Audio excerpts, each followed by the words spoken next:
Numberblocks. The numbing. Did you ever notice how there's a short delay before some episodes of Numberblocks start? There's a reason for that, though a lot of people don't like to talk about it. I work in children's media archiving, mostly preserving old educational programming for academic institutions. A few months ago, I was cataloging a batch of Numberblocks media donated anonymously. Most of it was standard, early episodes, international dubs, teaching materials.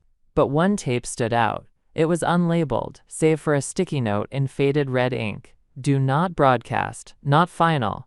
Curiosity got the better of me. The episode began normally, bright colors, upbeat music, and the familiar blocky landscape. But something was off immediately. There was no title card. Instead, the screen simply faded in on number block 8, standing alone in an empty field. No narration, no music, just silence. Then a mechanical voice broke the quiet. You may add, but can you divide what you've become? One by one, the other number blocks arrived, but each looked wrong. Their faces were expressionless. Their usual bounce and energy were gone. Instead of joyful math songs, they began asking each other existential questions in monotone voices. Do you remember who you were before we joined? Whatever happened to Quarren? When did I stop being 3 and become 6? If I subtract everything, do I still exist? The camera zoomed in on 4, who slowly divided into 2 twos. But instead of celebrating the split, each 2 looked disoriented. 1 began to repeat. I was part of something. I don't feel right. A random bizarre amalgam of numbers appeared. It was presumably the Quarren. Suddenly, the screen glitched. When it came back, the number blocks were trying to reassemble into larger numbers. But they couldn't. Their edges didn't align. Their colors flickered. A low-pitched hum played under their confused chatter, like an equation trying to solve itself and failing. The Quarren was chewing on their sides, teeth etched, biting, chewing, swallowing the number blocks. The creepiest moment came when 10 walked on screen. Instead of blocks, 10 appeared hollow. You could see something inside. Not mechanical, not digital. Movement.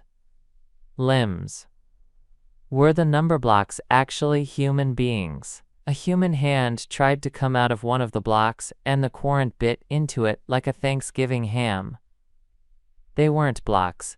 They were suits. 10 had a heart attack and collapsed. The other number blocks rushed over. But when they leaned down, the suit split open. Just a glimpse. A human eye blinked from the darkness before the screen glitched again. I could see their eyes, peering, the darkest, blackest eyes. The devil's eyes. This time, it stayed black for 30 full seconds. When the picture returned, the number blocks stood in a perfect line. Each one slowly spoke a letter. WEARENOTNUMBERS 69.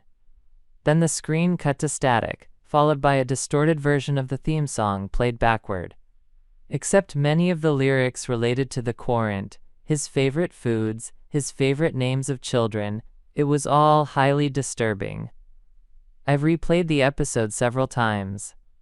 It always ends the same. The file doesn't corrupt, doesn't crash, but the final frame, the lineup of the blocks, burned itself into my mind. The metadata on the file claims it was made 2 years before the first official episode aired. I've tried tracing it. The studio denies knowledge of any such pilot. No one I've asked has seen this version. I kept the file, but I don't play it anymore. Because now, when I boot up my laptop, the folders aren't labeled A to Z. They're numbered 1 to 10, and one folder just appeared today. It's titled 11. I didn't make it.